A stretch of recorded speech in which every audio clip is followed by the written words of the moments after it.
Hai guys, ketemu lagi dengan saya. Pada video kali ini saya akan membuat dan membahas suatu media pembelajaran tentang materi hakikat asas pendidikan sepanjang hayat. Jadi guys, sebelum kita masuk pada video pembahasan tersebut, terlebih dahulu saya perlu memperkenalkan diri. Karena ada pepatah mengatakan tak kenal maka tak sayang. Baik, nama saya Despin Tafnae, NPM 190531111005. Saya jurusan Pendidikan Fisika semester 4, mata kuliah Filsafat Pendidikan yang diampu oleh Ibu Jelitana Panjaitan SPD MPD, Fakultas Keguruan dan Ilmu Pendidikan, Universitas Dharma Agung Medan. Jadi guys, untuk mempersingkat waktu, kita langsung aja pada topik pembahasannya, yaitu hakikat asas pendidikan sepanjang hayat. Pendidikan sepanjang hayat yaitu suatu lembaga dan usaha pembangunan bangsa dan watak bangsa. Pendidikan ini yang demikian mencakup ruang lingkup yang amat luas, yaitu dari pendidikan kemampuan mental, pikiran atau rasio, dan intelek, serta kepribadian. Jadi pendidikan berlangsung seumur hidup dan dilaksanakan di dalam lingkungan rumah tangga, baik sekolah dan masyarakat. Oleh karena itu, pendidikan adalah tanggung jawab bersama antara keluarga, masyarakat, dan pemerintah. Pendidikan sepanjang hayat adalah sebuah sistem konsep-konsep pendidikan yang menerangkan keseluruhan peristiwa-peristiwa kegiatan belajar mengajar yang berlangsung dalam keseluruhan kehidupan manusia. Arti luas pendidikan sepanjang hayat atau lifelong education adalah bahwa pendidikan tidak berhenti hingga individu menjadi dewasa, tetapi tetap berlanjut sepanjang hidupnya. Pendidikan sepanjang hidup atau pendidikan seumur hidup menjadi suatu kebutuhan yang penting karena manusia itu perlu menyesuaikan diri supaya dapat tetap hidup secara normal dalam lingkungan masyarakatnya yang selalu berubah.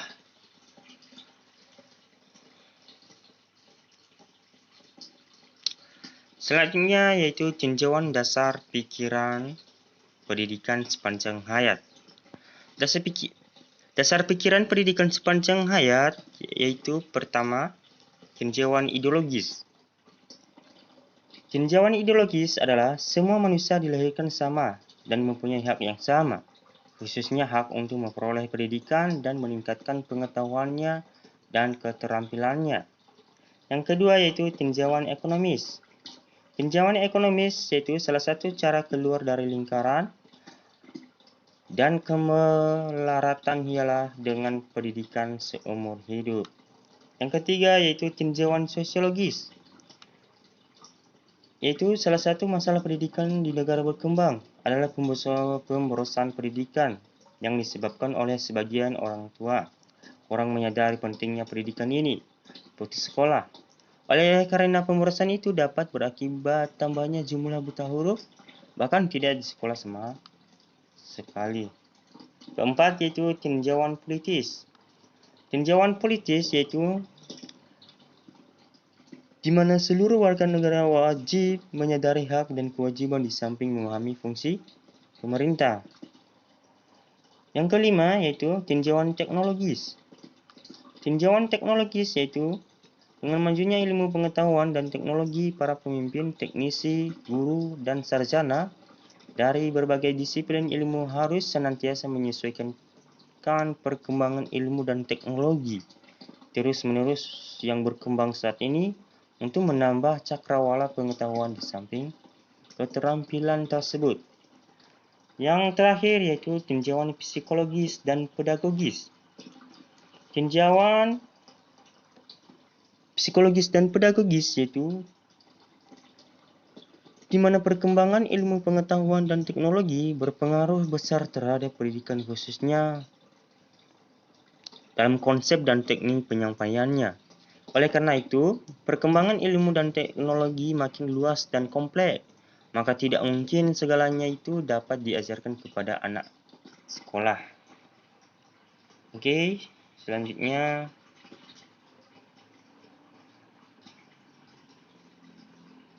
konsep pendidikan sepanjang hayat. Konsep pendidikan sepanjang hayat sebenarnya sudah sejak lama dipikirkan oleh para pakar pendidikan dari zaman ke zaman. Apalagi bagi umat Islam. Jauh sebelum orang-orang barat mengangkatnya, Islam sudah mengenal pendidikan seumur hidup. Sebagaimana dinyatakan oleh hadis Nabi Muhammad SAW yang berbunyi, yaitu, tuntutlah ilmu itu dari buayan sampai meninggal dunia.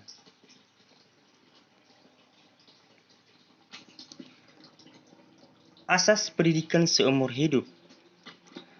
Asas pendidikan seumur hidup itu merumuskan suatu asas bahwa proses pendidikan merupakan suatu proses kontinu yang bermula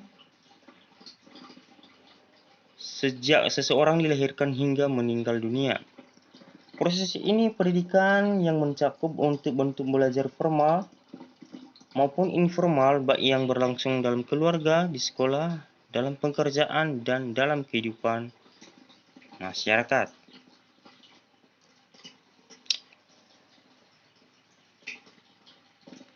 Adapun tujuan untuk pendidikan manusia seutuhnya dan seumur hidup ialah sebagai berikut. Yang pertama yaitu mengembangkan potensi kepribadian manusia sesuai dengan kodrat dan hakikatnya. Artinya, seluruh aspek pembawaannya seoptimal mungkin. Dengan demikian, secara potensial keseluruhan potensi manusia diisi kebutuhannya agar berkembang secara wajar. Yang kedua yaitu dengan mengingat proses pertumbuhan dan perkembangan, kepribadian manusia bersifat hidup dan dinamis. Artinya, pendidikan ini wajarlah berlangsung selama manusia hidup dan mempunyai pendidikan dan pengetahuan sendiri. Yang ketiga yaitu mengembangkan kecakapan intelektual. Keempat, mengembangkan pola pikir yang lebih konkret dan praktis. Yang kelima, peningkatan kualitas spiritual dan moral kehidupan seluruh umat manusia dan masyarakat. Dan yang terakhir keenam yaitu untuk membina kepribadian.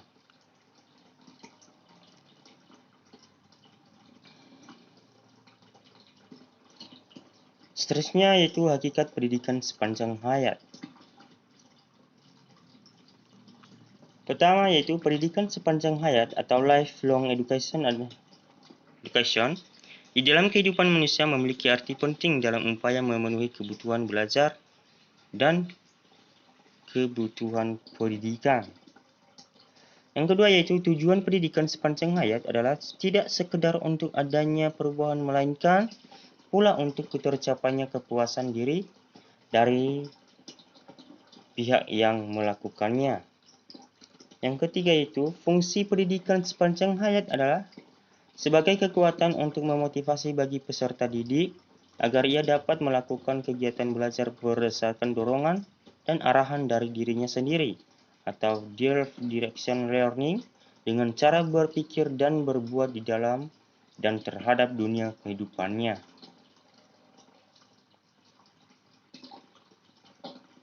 Pendidikan sepanjang hayat, sebagaimana dijelaskan oleh UNESCO, Institute for Education pada tahun 1779, pendidikan dikembangkan berdasarkan prinsip-prinsip di bawah ini. Yang pertama, pendidikan hanya berakhir bila manusia telah meninggal dunia. Yang kedua, pendidikan luar sekolah merupakan motivasi yang kuat bagi peserta didik berperan dalam merencanakan dan melakukan kegiatan belajar secara terorganisir dan sistematis. Yang ketiga, kegiatan belajar bertujuan untuk memperbaharui, juga meningkatkan pengetahuan, sikap, keterampilan, dan aspirasi. Yang keempat, pendidikan memiliki tujuan berangkai dalam mengembangkan kepuasan diri. Yang kelima, perolehan pendidikan merupakan prasyarat bagi perkembangan kehidupan manusia untuk memotivasi diri untuk meningkatkan kemampuannya. Dan yang terakhir keenam yaitu Pendidikan luar sekolah mengakui eksistensi dan pentingnya pendidikan sekolah atau formal. Keduanya saling melengkapi dan saling mendukung.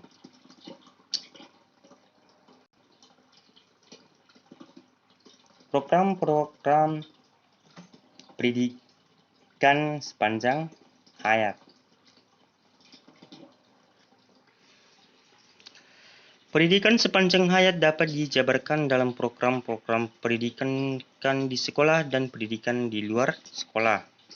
Dalam prakteknya, program-program dalam jalur pendidikan luar di sekolah dipandang oleh sebagian pakar pendidikan yang lebih mampu mengembangkan kehadirannya untuk mengkondisikan tumbuhnya kesadaran, minat dan semangat masyarakat untuk melaksanakan kegiatan belajar yang berkesinambungan.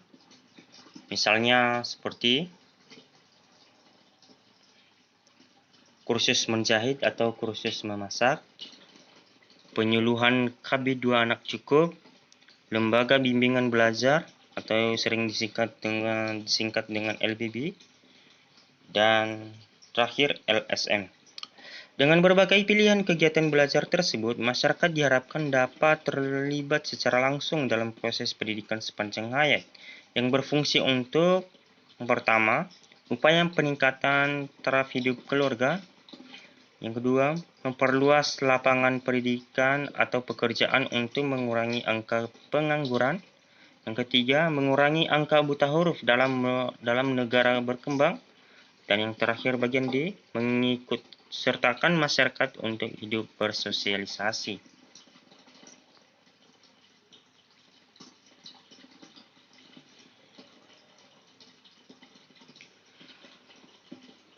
Karakteristik pendidikan sepanjang hayat. Pendidikan seumur hidup merupakan 3 istilah pokok yang menentukan lingkup dan makna pendidikan yang merupakan sebuah proses yang berlangsung sepanjang hidup. Pendidikan seumur hidup tidak diartikan sebagai pendidikan orang dewasa, akan tetapi pendidikan seumur hidup ini mencakup dan memadukan semua tahap pendidikan atau pendidikan dimulai dari pendidikan dasar, pendidikan menengah hingga sampai tamat kuliah. Pendidikan seumur hidup memiliki 2 macam komponen besar, yaitu satu pendidikan umum dan yang kedua pendidikan profesional. Selanjutnya, implikasi pendidikan sepanjang hayat.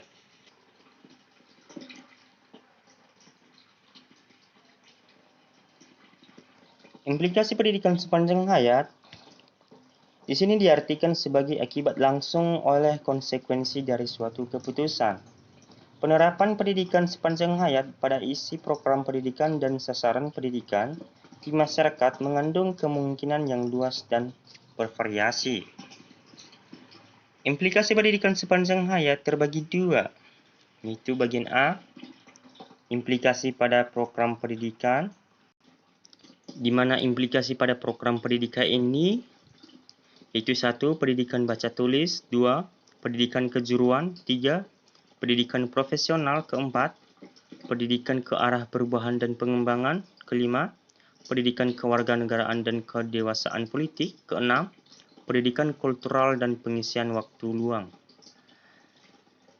Yang kedua yaitu implikasi pada sasaran pendidikan, di mana implikasi pada sasaran pendidikan yaitu 1. Para petani, 2. Para remaja yang sudah putus sekolah, 3.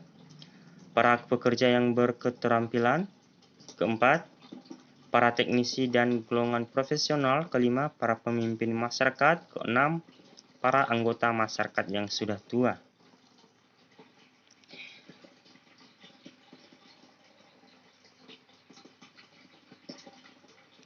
Kepentingan pendidikan seumur hidup. Beberapa hal perlunya dalam kepentingan pendidikan sepanjang hayat atau pendidikan seumur hidup, yaitu 1. Pertimbangan ekonomi, 2. Keadilan, 3. Faktor peranan keluarga,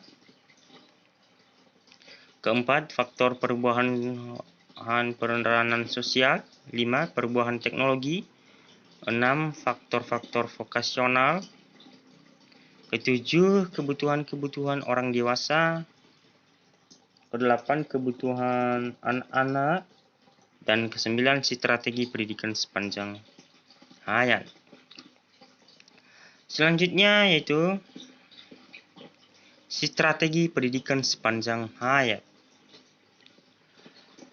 Strategi pendidikan sepanjang hayat yaitu dia mempunyai konsep-konsep kunci pendidikan sepanjang hayat. Pada pendidikan sepanjang hayat ini dikenal adanya 4 macam konsep. Konsepnya antara lain adalah sebagai berikut, di mana konsepnya tersebut yaitu: 1. Konsep pendidikan sepanjang hayat itu sendiri. Kedua, konsep belajar sepanjang hayat. Ketiga, metode belajar sepanjang hayat. Keempat, kurikulum yang membantu pendidikan sepanjang hayat. Arah pendidikan sepanjang hayat. Arah pendidikan sepanjang hayat kepada orang dewasa ini diartikan sebagai generasi penerus dan para pemuda atau dewasa yang membutuhkan pendidikan sepanjang hidupnya. Yang kedua yaitu arah pendidikan sepanjang hayat bagi anak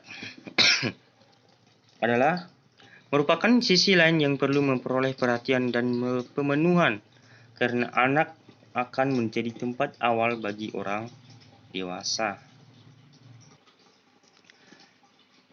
Oke, sekian pembahasan saya tentang materi hakikat asas pendidikan sepanjang hayat. Untuk membuat video ini atau media pembelajaran, bila ada terdapat kesalahan ataupun kekurangan, baik dalam penyampaian penjelasan, besar-besar harapan saya, mohon dimaklumin. Untuk itu cukup sampai di sini dulu pembahasan saya. Saya ucapkan terima kasih.